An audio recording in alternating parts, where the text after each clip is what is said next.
Welcome back, my spooky friends. Have some more supernatural content for you. At age 92, in the year 2019, Lorraine Warren crossed the veil. Her legacy as an insightful psychic investigator of the supernatural lives on, and she was the first of her kind to step into the spotlight, and truly one of a kind. Her life inspired the movie The Conjuring, and captured her fascinating life as a psychic investigator of the paranormal. What follows is an interview with a legend. She's definitely a legend in her field. Lorraine Warren talks candidly to my partner Joe. She was so gracious to pick up the phone and just engage us in a conversation. Have been through it, who have seen it. You're on the front lines, Lorraine. You get in contact with this all the time. I'm in the back seat. I'm doing the reporting. You know. I am out in front. Yeah. Mm-hmm. And I'm not I'm not afraid to tell the truth. Well, that's all we want here. That's all we demand here, and everything like that. And I'm not afraid to tell the truth at all here. And that's all we want. That's all we want. There are a couple other questions here. I don't even know if I should ask them or not. Go ahead. Go ahead, ask them. You're not going to get mad at me, are you? I'm going to get mad at you. You scare me. You scare me, Lorraine. You know, if I get mad at you, I'll just hang up. That's true. That'll. It's like, Lorraine, you there? You there? Because the reason why I preface it, because you could probably already feel in your head what's coming, because I've read this that you don't like to talk about this, and you mentioned it earlier.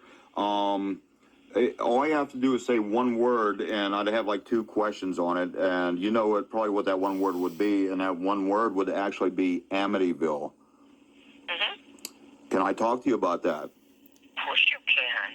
I appreciate that. Now, this is where it gets interesting because, believe me, let me preface this by saying, Lorraine, I am no expert on Amityville, okay? I am. You are. My husband and I were invited in. We brought in a large team with us. We were the only investigators of the Amityville horror. Mm-hmm. Let me ask you this, because I've been doing a lot of research on DeFeo, Ronald DeFeo Jr., who did the original murders in the house. Mm-hmm. All right, there were obviously, supposedly a proven history of antisocial behavior. Oh, yeah. Drug use, this guy. His father. DeFeo Jr. was on LSD, big hallucinogen, big, readily available hallucinogen back then. So what's your gut tell you? Was DeFeo himself possessed, or was he just a nutcase? DeFeo himself was probably influenced because of what he was involved with. He was influenced. To say he was possessed, I wasn't there. Right. So, but he certainly was influenced. Ask yourself this, Bruce. Bruce. I was going to say, who's Bruce? Did Bruce walk into the room? That's my worst word today, Bruce. And I'm sorry. That's good. That's fine. I loved it. It was great. I said, Bruce. He was the guy. He was the guy directing the questions to me. Mm-hmm. And to my son-in-law. How this puzzles me. There's never going to be an answer for this. For the Amityville story? No, there's never going to be a full answer, honey, of when Ronald DeFeo murdered every member of his family. Mm-hmm.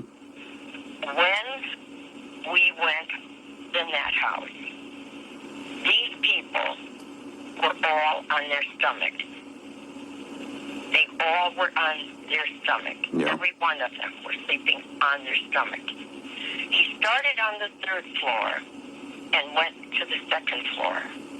How can you use a high-gauge shotgun to kill people and nobody in that house awaken, but there are no drugs in anyone's body. That's one of the things I read, believe it or not. I was going over the facts the last 2 days preparing to talk to you, and that was one of the things I did see. How did no one hear the gun? There was no silencer on the gun. That is... You hear a shotgun go off in your house, you're going to wake up. All right, the houses are very close together. They're right on the Amityville River, and so it's prime property. Mm-hmm. And there's a big swimming pool right behind the house. But even the other family members would have heard that. That's enough to wake a child. All right. Of course it is. You know, I mean, start on the 3rd floor, and you're shooting room after room after room after room after room. Mm-hmm. Nobody defends themselves. Nobody gets up and moves. They're all on their stomachs. The bodies So is not moved. Are you saying the family was immobilized and DeFeo was possibly... If they were immobilized, it would have to have been through drugs. There was nothing in their bodies. Could they have been immobilized by spirit activity in the house and DeFeo acting as an agent of this spirit? Hey, or am I reaching here? That's, in a way, yes, but maybe, who knows what's the fact? Mm-hmm. There is no fact. There's no... Maybe this will stir something up, and we'll get some answers. I have never, in all these years, my husband and I toured for Dino De Laurentiis all over into Australia, all over into the UK, all over the place, all over the country, and grueling schedule. And that's one question that's never been answered. It has never been answered. Again, I'm asking for gut reactions, gut feelings here. Is it would it be your intention, and I don't want to put words in your mouth at all, I'll be the last person to do that. Would it be, how do I want to say this? Would it be your contention that the activity or possible spirit demons in the house that originally perhaps had an influence on DeFeo Jr. were the same demons, evil spirits, paranormal occurrences that drove out the Lutzes? Was it the same force destroying both families? It could have been the same force. It could have been? It could have been. I mean, it's a little far for coincidence for that to happen. That's why. Father Pecoraro goes in there. Father Pecoraro met with us.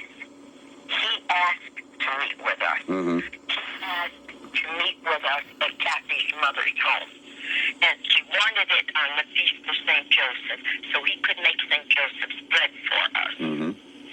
And he was slapped across the face in that one room next to Judy's upstairs, and on the 2nd floor. And then he went on to beg my husband to never go back in that house again. Mm-hmm. He says, I'm worried about you. I know how I have been affected. I know how badly I've been affected, and how his car went out of control on the highway, and all of this. But Ed had to go back in. Ed had to finish what he started, Mm-hmm. and I was always with him. I take it the place is still a hot spot right now. Is that correct? I don't know. I don't even have a desire, Joe, Mm-hmm. to go down Ocean Avenue. I have no desire to go by that place. I know you had your interviews with the Lutzes for your investigation, and did you ever talk with DeFeo Jr.? No, Personally? I was asked by quite a few people involved with the case. Mm-hmm. Police like that, to go and It's always been said his stories have been ridiculously inconsistent. that's why I would not go. Because you just get another story. Yes. Yeah. No, that's why I never went. That's why he is disturbed. He's a very disturbed man. And that's basically the way you're calling it? He is like really out there? Yes, he's really out there. And that's a wrap. Please subscribe, my friends, because I'll be bringing you more content, and that helps us out at the channel. Take care.